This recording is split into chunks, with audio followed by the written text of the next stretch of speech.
మార్కెట్లపై Trump tariff effect తో దేశీయ స్టాక్ మార్కెట్లు భారీ నష్టాలతో ముగిశాయి. సెన్సెక్స్ 1390 పాయింట్లు నష్టపోయింది. అమెరికా టారిఫ్ భయాలు స్టాక్ మార్కెట్లను వెంటాడాయి. సెన్సెక్స్ 1390, నిఫ్టీ 350 పాయింట్లకు పైగా డౌన్ అయింది. ఐటీ, బ్యాంకింగ్ షేర్లలో అమ్మకాల ఒత్తిడి కొనసాగింది. దాదాపు 3.5 లక్షల కోట్ల ఇన్వెస్టర్ల సంపద ఆవిరైంది.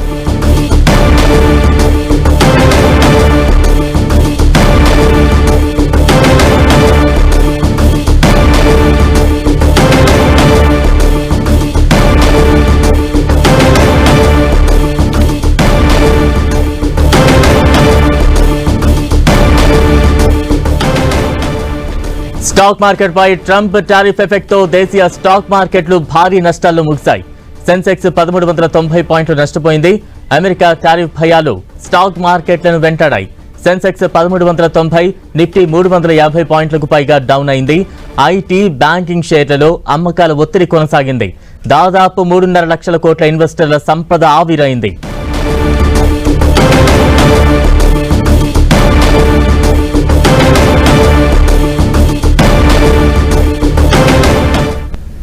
ట్రంప్ టారిఫ్ ఎఫెక్ట్ తో స్టాక్ మార్కెట్లు తీవ్రంగా కుదేలవుతున్నాయి. ఇక మరింత విశ్లేషణ అందించేందుకు మార్కెట్ అనలిస్ట్ మాధవి గారు ప్రస్తుతం మనకు అందుబాటులో ఉన్నారు. మాధవి గారు నమస్తే అండి. రైట్, అంటే ఇవాళ మన మార్కెట్లు ఎంతలో నష్టపోవడానికి ప్రధాన కారణాలు అంటే ఏం చెప్పాలి? సో ఫస్ట్ మనము మీరు చెప్తున్నట్టుగానే ట్రంప్ టారిఫ్స్ అనే చెప్పాలండి. సో ట్రంప్ టారిఫ్స్ అనే కన్నా it's more uncertainty.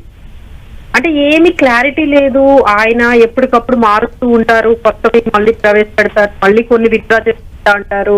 So market ఏంటంటే ఎంతన్నా టారిఫ్ వేయండి, కొంచెం క్లారిటీ వస్తే బాగుంటుందండి. బట్ ఈ మార్కెట్ లో ఉండే ఈ అన్సర్టనిటీ వల్లే ఇంత డ్యామేజ్ అనేది జరుగుతుంది. సో ఆయన తీసుకునే ఈ కొన్ని అడ్మినిస్ట్రేషన్ పాలసీస్ కానీ కొన్ని డెసిషన్స్ కానీ ఆ ముందుకు వెళ్ళడం వెనక్కి రావడము ఇట్లా ప్రతిసారి ఇట్లా ఒక్కొక్క కంట్రీతో ఒక్కొక్క ఆయన మేనేజ్ చేస్తున్నారంటే ఒక్కొక్క రకంగా ఆయన టారిఫ్ వేసుకుంటూ వెళ్తున్నారు. ఓకే మాధవి గారు, అంటే రాబోయే రోజుల్లో మార్కెట్ ట్రెండ్ ఎలా ఉండే అవకాశాలు ఉన్నాయి? ప్రస్తుతం అయితే చాలా డీలా పడిపోయాయి. ఎస్ అండి, ఈ ఇయర్ అయితే మేమైతే ముందుగా ఎప్పటి నుండో చెప్తున్నాం అండి. ఈ ఇయర్ అయితే మనం 2025 లో ఎక్కువగా రిటర్న్స్ అయితే ఎక్స్పెక్ట్ చేయడానికి లేదు. First thing. సెకండ్ థింగ్ ఏంటంటే షార్ప్ రికవరీ కూడా రాదండి. అంటే ఒకేసారి 1000 పాయింట్స్ రికవరీ 2000 అంటే మనకి ఆల్ టైమ్ హై 26,277. సో అది అంత ఈజీగా మళ్ళీ వెళ్తుందని అయితే మాకేం లేదండి. So volatility is the main threat for the market right now. So markets లో అయితే వాలటిలిటీ అయితే కంటిన్యూ అవుతుందండి for the next few months. So మనకి ఏంటంటే ఇప్పుడు Q4 రిజల్ట్స్ ఉన్నాయండి. ఒకటి అందులో మనకి ఏ విధంగా మన కార్పొరేట్ రిజల్ట్స్ రాబోతున్నాయి అనేది నెక్స్ట్ డైరెక్షన్ అవుతుంది మన మార్కెట్ కి. సో అది తెలుసుకోవాలంటే మనం ఇంకొక 2 వీక్స్ ఆగితే మార్కెట్స్ కొంచెం ఒక డైరెక్షన్ పాజిటివ్ కానీ నెగటివ్ కానీ ఇంకా మనకి కంప్లీట్ గా ఒక క్లారిటీ వస్తుంది. అలానే ఆర్బీఐ రెపో రేట్ ఏ విధంగా వాళ్ళు ఎంత తగ్గిస్తారు, రెపో రేట్ పాయింట్స్ తగ్గిస్తారు అనే దాని మీద కూడా మార్కెట్ డైరెక్షన్ తీసుకుంటుందండి. ఈ ఎంటైర్ ఏప్రిల్ అంతా కూడా మనకి అన్ని ఈవెంట్స్ ఉన్నాయండి. April 2nd నుంచి ట్రంప్ టారిఫ్ స్టార్ట్ అయ్యాయి. April 9th మనకి ఆర్బీఐ రెపో రేట్ ఉంది.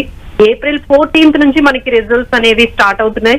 సో ఎంటైర్ ఏప్రిల్ అంతా కూడా చాలా వాలటైల్ గా ఉంటుంది. Investors have to be very careful and very watch. Right, thank you Madhavi గారు.